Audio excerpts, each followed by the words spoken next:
Good morning. Welcome to the Foster Swift Sports Talk podcast. I'm your host, Dave Russell. I'm joined with my two co-hosts, Charlie Sarche and Tony Delamonte. Today, we're pleased to be joined with Rob Banaszak from Rockford High School. Rob is the running back coach and also the recruiting coordinator. In addition to that, Rob is a trainer and coach for Westside quarterbacks and is a Ferris State football alumni. Rob, thanks for joining us today. Yeah, thanks for having me. I know we've been trying to do this for a while. You guys are busy, so it's good to finally get a chance to do it. I'm excited. Yeah, and we're excited too. We talk a lot on this podcast about the recruiting process, and I think you have real expertise in being the recruiting coordinator at Rockford, and plus what you do with Westside quarterbacks. So interested to hear about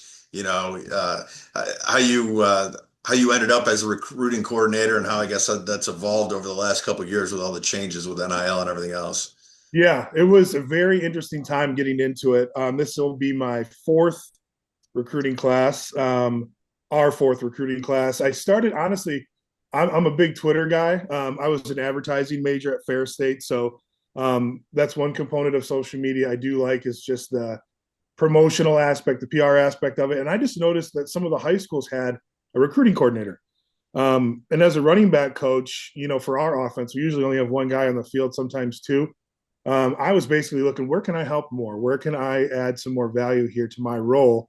So I brought the idea to Coach Cummings. He had already thought about it too, but with my background and just some of the connections in college that I've had over the years. Thought it would be a good idea. Built it up kind of from the ground as far as just kind of getting an Excel sheet, getting guys' names on there, finding who's interested, narrowing it down, and then just kind of building it out from there. Yeah.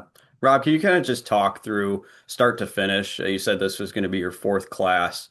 Can you just kind of talk about like start to finish? What do you do as a recruiting coordinator at Rockford? Like, what does that look like?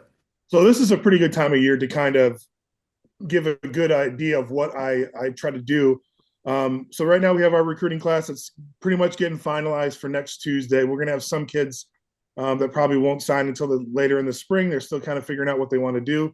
But for me, I'll do anything from create their highlight tapes. Once we find the people that are interested, we'll probably start off with 20 or 30 kids that want to play college football. Summer workouts hit. Maybe that turns into 15 or so that, okay, this is maybe something that'd be a little bit harder to obtain. So narrowing down that list to kids who want to, figuring out what schools you're interested in, what majors and stuff, starting from the academic first. And then getting a good idea of kind of where they might end up realistically, having good conversations with the parents. And then we start anything from formulating like templates to reach out to schools, which camps to go to, sit down meetings with the parents just to get them a good guide. There's a lot of mega camps out there that are just money grabs. So trying to find and redirect them to different things that are probably more advantageous for them specifically and the realistic goal for where they're going to play college football if they do. Sure. And there's, I know there's a number of dead periods and contact periods where schools can reach out to, high school players. Can you just talk about that timeline? Yeah, so that's something that's been changing a lot too, and that's not something I feel like we have to worry about too much. It's mostly when they're reaching out to our kids.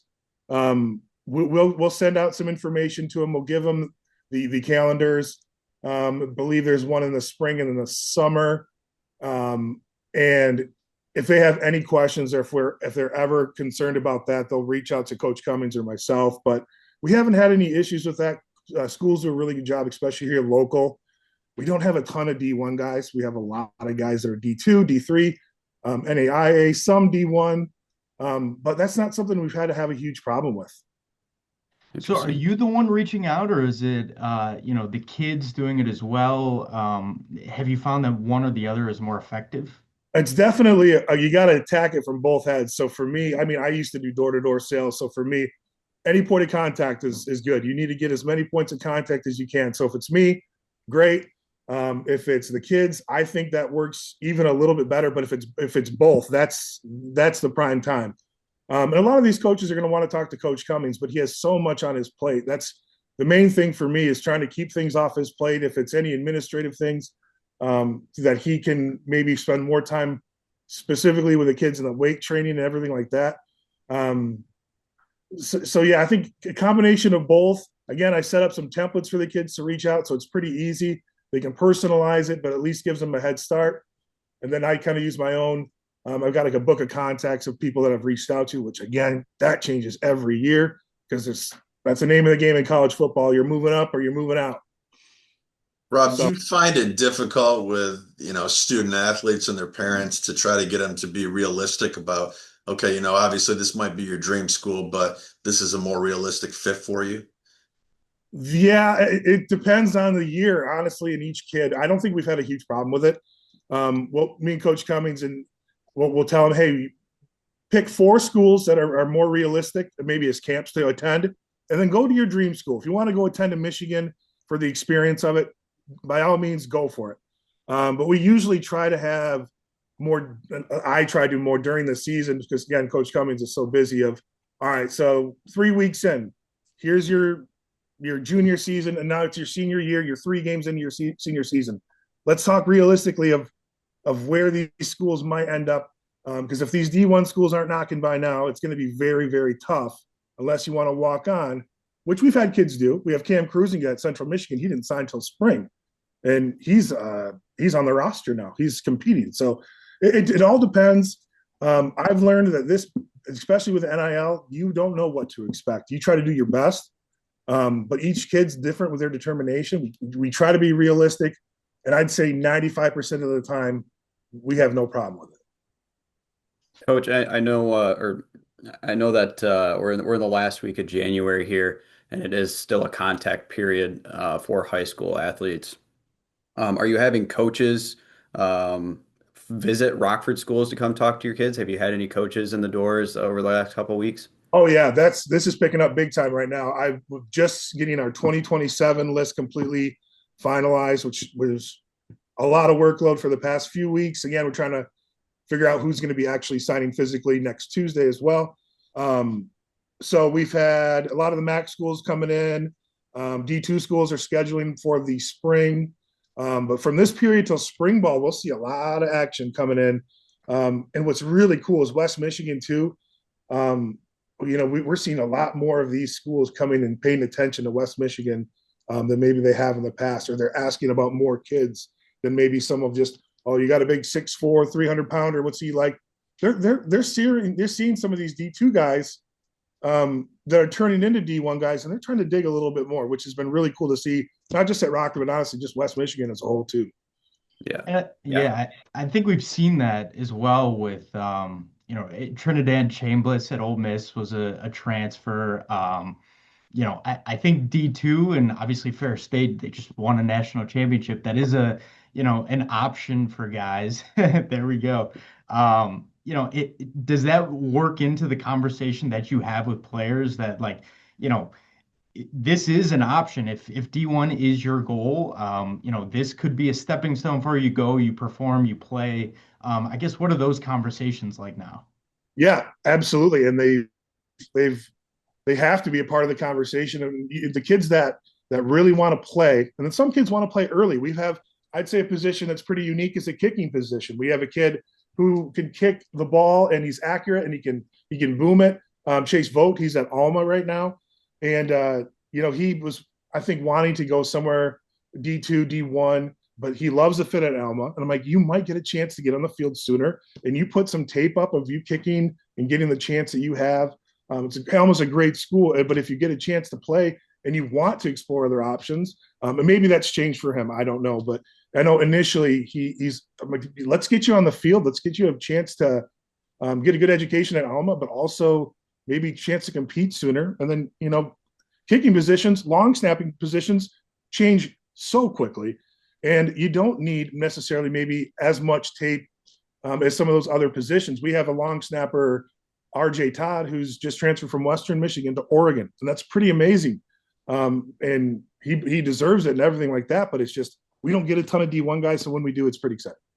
Yeah, and I think you're right. And from my standpoint, we hear a lot of people, complain or they're disgruntled, I guess, about the state of college athletics. But really, when you look at it, that's really one of the benefits in my mind. you take a kid like Trinidad, right? I think there was a athlete from Hope that actually signed with Wisconsin. I look at it like a Brady Van Lake from over your way, and I think he's heading off to Ferris. Kid's a stud. He's going to do great. And I mean, I think there's a real option that he plays at the D1 level at some point. And so I think that's exciting that these student athletes have that ability to, make that move if they excel at the D3 or the D2 level. Oh, 100%. And I have a pretty good relationship with Coach Anise, and he's embraced it too. It seems, and he knows his best players that stay. He said this the other day, the ones that stay at Ferris, because he wants these guys to graduate from there. How could you not? That end up going to the NFL, end up having the longer careers. But he's also completely realistic to the fact that some of these kids are going to explore options to best fit their family needs. If maybe NFL is not an option, but you can still get some D1 money. The way this NIL money is right now, you can make some significant money that can help out your family right away. And he embraces that. He loves these guys. But I think it's part of the coaching nature now is, hey, come showcase what you have at a school like Ferris, where you're winning 4 national championships. You're playing 5 more games than a lot of these other D2 schools in the area, which we have, I think, some of the best D2 football here in Michigan. It's definitely a selling point for these guys. And hey, it's another thing, the carrot in front of you. If you want to work, if you want to get on the field, if you want to play at D1, it starts with, what are you going to do right now to help impact Ferris State or whatever school you go to? Yeah, Rob, I mean, we're seeing it at the D2 level for sure. And us here at Foster Swift, we do a decent amount of NIL representation for college football players. And I'm curious, the NIL questions is a big one. And I'm curious in your role as recruiting coordinator, if you're seeing, families and kids having those conversations, those NIL conversations sooner and sooner. Sometimes for the high level recruits, even as like freshmen and sophomores, they're starting to get offers rolling in. So are you seeing that being part of the equation earlier on now? Yeah, at the high school level, I don't know if we for sure have, but I've seen a couple advertisements of a girls basketball Rockford girl. She won Mrs. Basketball or whatever. I don't want to say she got money or what. I don't know, but it's funny. The first high school student from Rockford, I'm pretty sure would have been a girls basketball player, which is awesome. But as far as the college game, I know we had some Michigan State players that if they posted a certain thing, each week they're going to get a certain amount of money. I think that was widespread throughout the whole school. So yeah, those conversations are happening. We haven't seen a lot of it in specific detail for like one specific kid. It's more of, hey, every kid's going to have an opportunity. If you tweet out or Instagram this insurance company, you're going to get maybe $500 a week, whatever it is. We have some kids at Ferris. If they tag an energy drink, they'll get a box of energy drinks each week. So, and then for a college kid, that's gold. So, seeing some small level stuff right now, but I'd be interested. It's a good point to talk to RJ over at Oregon to see what some of his potential opportunities are there. In terms of the conversations that you have with coaches that come on campus, what are some of the, standard questions that you get asked, just about the players or, what do you get asked from coaches when they come on campus? Yeah, and honestly, a lot of that goes to Coach Cummings. He has most of the conversations with them face to face. I'll have a lot of conversations with them leading up to it. We've had especially like the quarterback position. Not that I coach quarterbacks, that's Jason Vanderlaan, but we've had a few conversations with kids that, hey, what makes this person a D2 kid? What makes him a good fit for X school here? And for me, I'm just brutally honest with them for each specific kid. Obviously, I'm going to want to highlight the good stuff too. You can't help it, but for me, it's different for each conversation. We've had a school, Hillsdale was talking to one of our kids, and I mean, we have, I think, very similar core values as like a Hillsdale school. I think it's a great fit for our kids. We've had a number of kids go there. Just academic wise, it's such a priority there, which is really cool. So that's a pretty good, honest conversation to have with schools like that. This is going to be a really good fit. And so things like that, just how the school is going to fit, how is so-and-so going to fit in their offense. what's a real 40 time look like for them before we have them on campus, because these kids like to boost it up.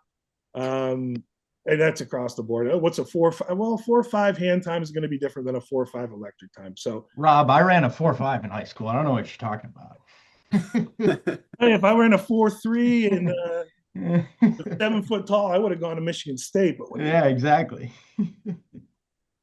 So yeah, in conversation is different each time, honestly. Coach, what advice do you have, for parents and student athletes, let's say a middle school kid that's, looking like a high level athlete and, they really want to pursue that college dream. What advice do you have for them? What's really cool now is I feel like compared to when I played, there are so many options for off-season training programs. There's strength training programs out there. There's specific like quarterback, like what Westside QBs, what we do. Cole Katopka started that. And there's just different options. If you really want to invest your time into it, $50 here, $100 here, traveling to the summer camps, things like that. If this is really what you want to do and your kid's got that foundation, the size, the athletic potential, a lot of times too, it's genetics too. That's such a huge part of it, to be realistic on it. Not that it is every time. You're going to have to invest some time. You're going to invest some money, and you're going to have to go full in on it. And it's the hardest part is, these summer times when your friends are out and they're wanting to, go to the beach, chase girls around, whatever it is. You're gonna be at camps. You're gonna be maybe working some landscaping jobs to help your folks pay for some of these things. It's a sacrifice, and you have to start doing it. The sooner, the better. And for the biggest advice I'd have is just commit to it and get ready to have good quality time spent on doing it. Rob, you mentioned like your marketing background. What about the marketing aspect for players, like social media presence? I mean, I know X or Twitter is huge now for high school athletes to, post their huddle highlights, stuff like that. Do you have any recommendations there? I think Twitter, and I might call it Twitter for the rest of my life, but I mean, that's me. I'm with you on that one. It's Twitter. I don't know. X just doesn't sound right to me, but No. Twitter I think is one of the best platforms for these kids for points of contact. I have talked to most of the points of contact, honestly, that I've made with, other than maybe emails, has been Twitter. It's been such a good recruiting tool for a lot of our kids. Cade Costas, Coach Cummings was giving him a 40 times out on the field. This is probably 5 years ago now. He's up at Central Michigan, defensive end, going into his senior year. And he's a 220, 30-pound kid running a legit 4.5. And I think Twitter, he posted it on there, and that's where he started getting these MAC offers. He's built like a truck too, so that doesn't hurt.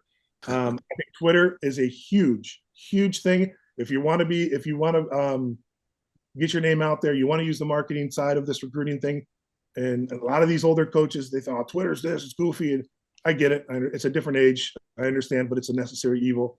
I think it's great. But some of these older coaches, you have to realize this is something that's going to help your kid out. You got to play the game. And it's about eyeballs and points of contact. Twitter's is a great one, sharing things on Huddle. Huddle's becoming its own little social media page as well, too. So that's going to keep getting more and more important. And I think Instagram and some of the other ones are probably a little bit more unnecessary. I think that's just more for social issues, personal stuff. But Twitter to me is huge. Yeah, I mean, that's how you and I got in touch.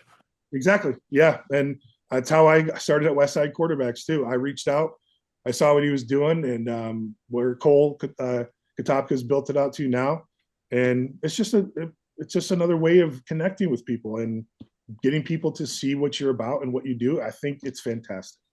Would you say that the Twitter value is kind of unique to football? I would say so. I mean, I guess I can speak to my own personal experiences. Obviously, I'm not sure I'm with other sports, but for professional development, obviously, I think like more of like a LinkedIn and things like that. I did get my first football offer from Windsor University on a Facebook direct message, and that was out of this world. That was pretty crazy. But yeah, I'd say it's very unique to football, and I can't. There's probably some other connections that can be made. I think different careers and things like that. But I don't know. I think it's that you mentioned. It really is something that football players and athletes in general can really utilize.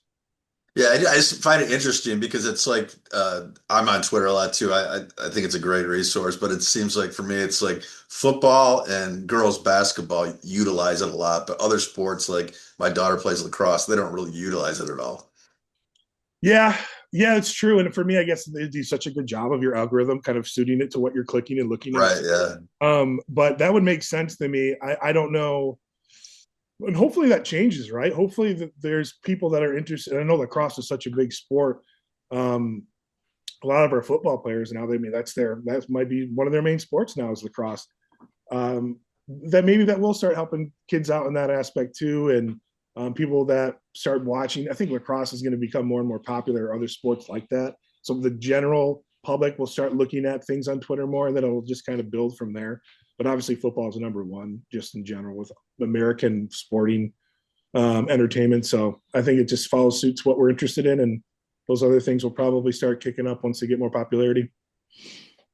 Can you give us a little background on Westside QB? You mentioned it a couple times. So is it a Yeah. quarterback training camp over there? Yeah, yep. So it's again, I am an assistant there. Cole Katopka is the one who started it, and he went to Grand Valley. He was a quarterback there, so we like to butt heads a lot about that. He's been a little quieter these past few years about theirs. No, we have a good time with it, and he was better than I was too, so he can always throw that back at me. He started it, and I reached out via Twitter. I think his third year doing it. We do one big session on Sundays, and then he'll do personalized trainings for schools like Grand Rapids Christian, Caledonia, some other schools. Well, he'll go there Tuesday nights, Thursday nights, whatever it is. So he's more of he does other work too, but that's something he does pretty much 3 or 4 times a week, I'd like to say. And then once the summer hits for me, I try to redirect my time to Rockford football, which he's really cool and understanding about, which is really nice too. As soon as our season's done, I might have a week or two off, and I'm diving right into Westside quarterbacks. And it's I can't imagine going a full 6 months, whatever it is, without some football. I just couldn't. So it's been great. The kids, it's so cool seeing all these kids from West Michigan, smaller schools, bigger schools, getting connections with them too, and maybe just doing some light help with them with recruiting and as far as advice. Cole does a lot more hands-on with that, and I'll help share stuff on Twitter and things. But it's just it's a great training, all quarterback stuff for right now, and receivers come, but they're mostly just kind of stationary targets or running some routes. So it's been really cool. Rob, can you talk about maybe some of the top prospects or names you've had? You've been there for a couple of years now. Who are some good players that you've seen go through the system? So right before I got there, the quarterback at Grand Valley, his name's going to skip me. I think Cole might have played with him his senior year. He was the starting quarterback there for like the last 3 years. He graduated, I think, 2 years ago. He was a huge one. Zach Ahern, Mac Vandenhout from Rockford. Mostly all the Rockford quarterbacks have gone through there. Braden Daniels this year, he's going to go play at Adrian. We've had Eli Wolf, who is playing at Eastern Illinois. He got to play Alabama this year, which is really cool. He's in the transfer portal right now. There's been a handful of other guys in the D2 level, and I know I'm going to be missing some that have gone on. But yeah, it's been pretty cool to see these kids that put all the time in that end up getting these recruiting offers. And it's no surprise. They're not only talented, but again, they're putting the work in and they're committed and they're doing it twice a week, plus whatever they're doing with their own specific schools. So that's pretty cool. Where's that located at? Bounces around. Honestly, what's really cool is these West Michigan schools they have a relationship with Cole. Well, we were at Jenison for the longest time. We go to Hudsonville's gym, which is always fun to go into enemy territory. They've had our number the past few years, but they're generous enough to let us use their facility in the winter. Comstock Park has let us. West Catholic has let us. So it's just kind of the relationships you come across along the way that they know it's, for the betterment of kids. And this is the off season. We do a pretty good job of you know, putting all that differences aside and just getting to work and trying to do what's best for each kid. And that's always been pretty cool too. So it fluctuates. We've gone to the Woodland area, MSA Woodland. So yeah. Oh, and I said Eli Wolf. He's a basketball player at Rockford. It was Connor Wolf. He is someone to look out for. He is going to make a school very happy this offseason when he decides which school he wants to go to. Out of Catholic Central, went to Eastern Illinois, and we'll see where he ends up next. So when a young quarterback starts at West Side, what types of things are you working on? What's that look like? A lot of it, I'd say the first 20, 30 minutes is all footwork, mechanics, arm placement, elbow placement, hand placement, where are your knees bending, where are your eyes, where are your hips. It's going to be, and we tell them it's going to be repetitive, but if you don't master this repetition and then transfer it to when we start running the routes, and that's what all the kids want to do, and I don't blame them. It's the more exciting part of it. But if you got to hone this part of it and then transfer that over to when we're doing full a 5-step drop, 3-step drop out of the gun, and you're throwing comeback route, you have to start utilizing those footwork, the hip placement, all the things that we work on in the first 20, 30 minutes of the hour and a half workout. Not only you have to transfer it to this part of the full, more game situational drills, and then the more you do it, just like shooting a basketball, whatever else, you're going to transfer that to game time, and you're not going to resort back to some of the things you're comfortable with. You got to burn it in your head. You've got to master the small stuff, the footwork. And footwork is just such a huge part of it, and the timing of everything. And that's another thing that Cole does such a good job of is the details.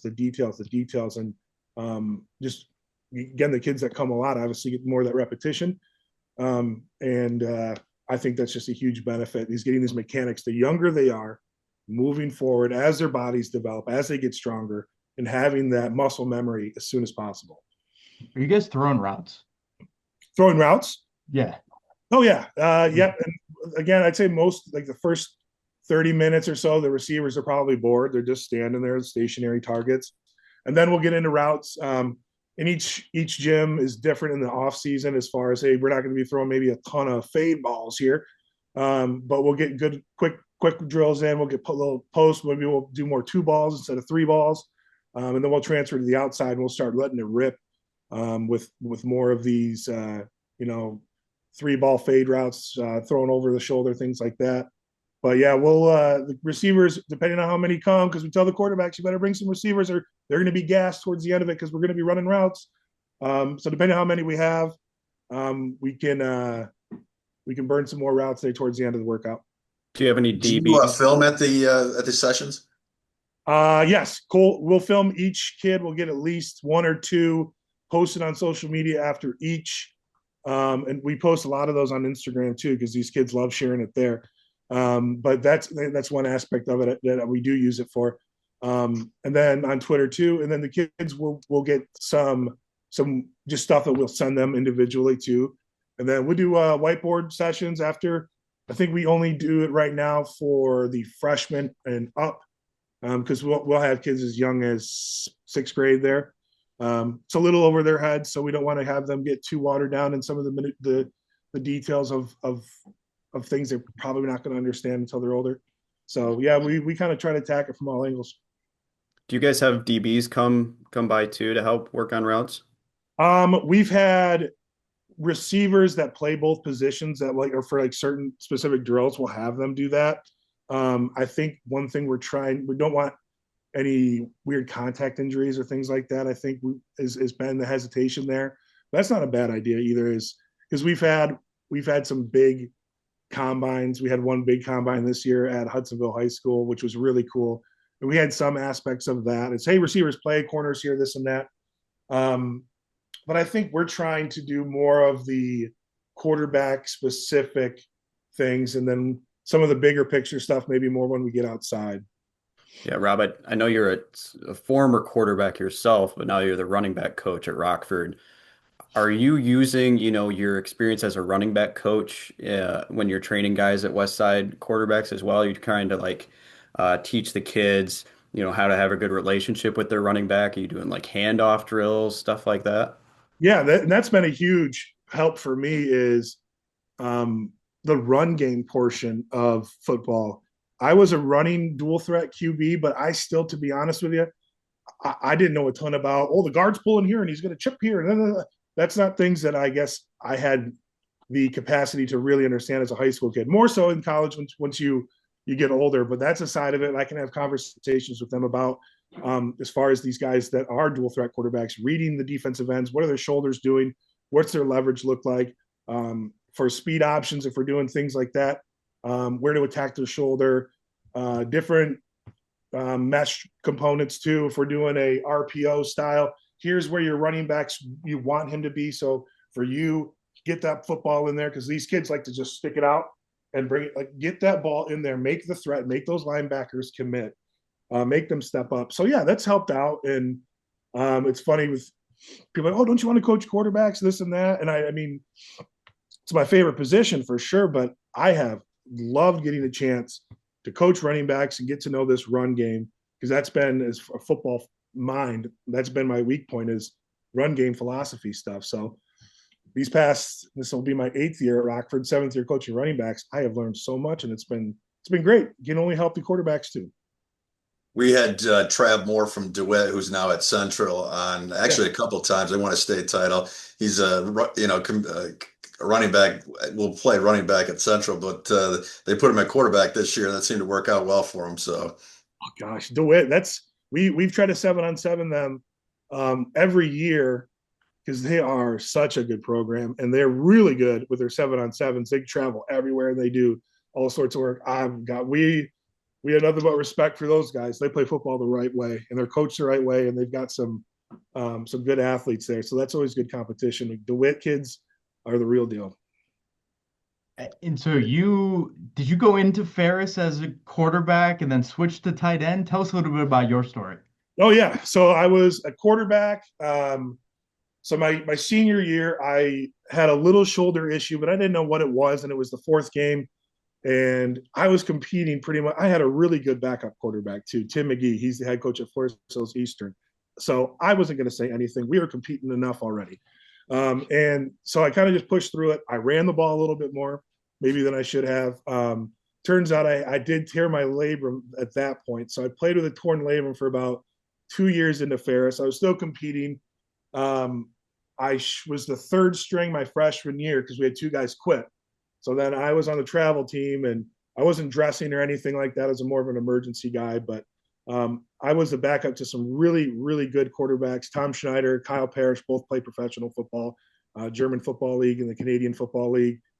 And then moved to tight end eventually, because I'm like, something's going on with my shoulder. Finally got surgery on it. And when I finally got an x-ray or an MRI, they're like, yeah, dude, this is torn from like all the way to your anterior back. I don't know how you've been. And I mean, was it your throwing shoulder? It was my throwing shoulder too. Oh, good. And I mean, I'm not a tough guy. I'm probably middle of the road when it comes to that stuff. Some people are a little bit lower than that, but I was pushing through some pain that I didn't realize. And some of these kids are like, you were practicing full 2-a-days practices and blah, blah, blah, blah, blah, when you and all this stuff. And I'm like, yeah, I don't know. I guess it's just what I became used to. And it's funny because I started to throw short arm, which I hated, but I didn't have that range of motion that I wanted. And so that's one thing I tell our kids at Westside too: get that full range of motion, use your hips, use your legs, because you cannot put all that pressure on that front part of your labrum and your rotator cuff, because it's gonna definitely hurt you. But yep. So then I moved to tight end, competed a little bit. I got made the travel 53 man a few times, which is my goal, because we had some really good athletes there too. And it's a position I never played. I didn't like blocking. I was like, give me my yellow jersey back. I got a stinger for the first time. I'm like, what the hell? This is what you guys deal with all the time? Scout team tight end is not a fun job. No, it was like, this sucks. No, but it was cool because our offense was under Coach Bowden. He was a derivative of the air raid offense. So it was more of a slot receiver. And I was skinnier, smaller. Then I had some wheels for a 4'8" kid. So it was cool to run routes and do all that stuff, and get to see that side of football was really fun. And then we moved to more tight end, finger in the dirt type of thing. And I'm like, okay, this is for the birds. So I moved back to quarterback when Coach Anise got there. Jason Vanderlaan was pretty much the star of the show at that point. So I held his clipboard and his jock strap for him a couple times. And if it's funny, we're doing snapping at practice or whatever. And I'm like, hey Vanderlaan, remember I used to do this for you at Ferris? So we'll joke about it. And he obviously ended up having a pretty good career. So don't feel too bad about it.